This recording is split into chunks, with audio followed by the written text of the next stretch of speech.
Hello, everybody. I am Dave, your host from Universal Truth of Mankind, and this is Kabbalah 101. I've had a wonderful experience in the last week that really helped me become aware of a certain aspect of creation that is often overlooked. And it's mostly due to our language, our English language that I'm currently communicating to you with. Let's start with Adam. When we read about Adam, in the very beginning, first time it's mentioned, we're really talking about Adam Kadmon, means the archetype of man. That's when we start running into problems. And I'll explain that in a moment. What happened to Adam as the creation story goes on, the creation narrative goes on? Adam is put to sleep. Doesn't say he was awakened. I don't particularly like the translation because there's some other nuances in it that need to be understood. But I don't think it's necessary because I think the point is very clear just by simple thinking. He was put to sleep, and what was created? Male and female. And of course, the male is then called Adam. And the female eventually called Eve or Kala. Well, here's the catch. Because the male is called Adam, then we always view the word Adam as being a male. Is that the correct way to look at this? Well, let's go a little further. Male and female were created out of Adam.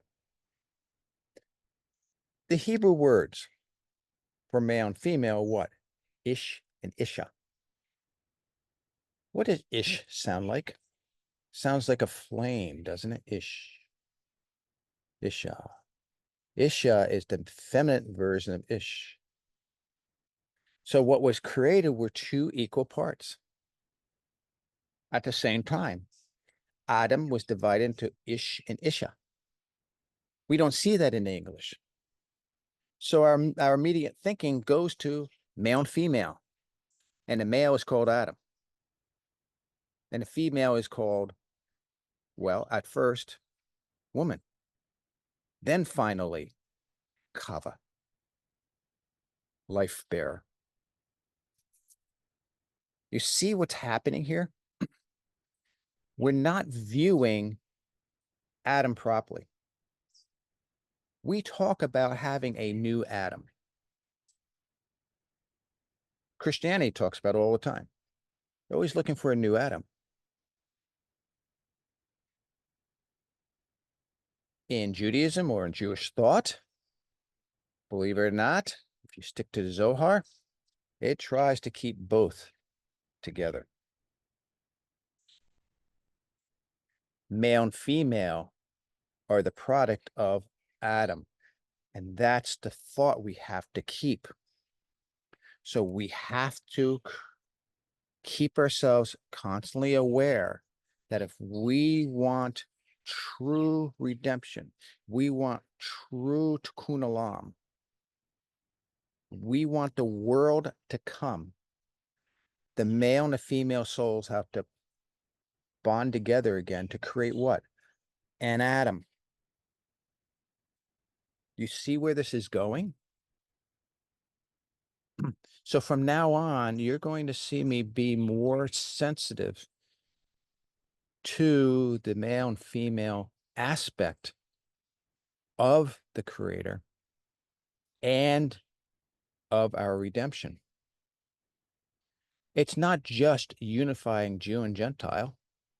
It's not just unifying Israel back together. It's not about unifying ourselves before God. It's also the unifying the male and the female soul.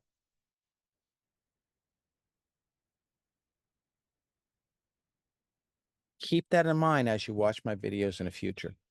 And you're going to start seeing the importance of the male, the masculine and the feminine to come together. at a soul level. It's not just about you and your wife or your wife and your husband bonding together. That's at a physical level. Yes, stay loyal to each other. But at a soul level, we're permitted to connect male and female together into one, to restore the original condition, to restore the original Adam. I hope this helps you all. Have a great day. Shalom, shalom.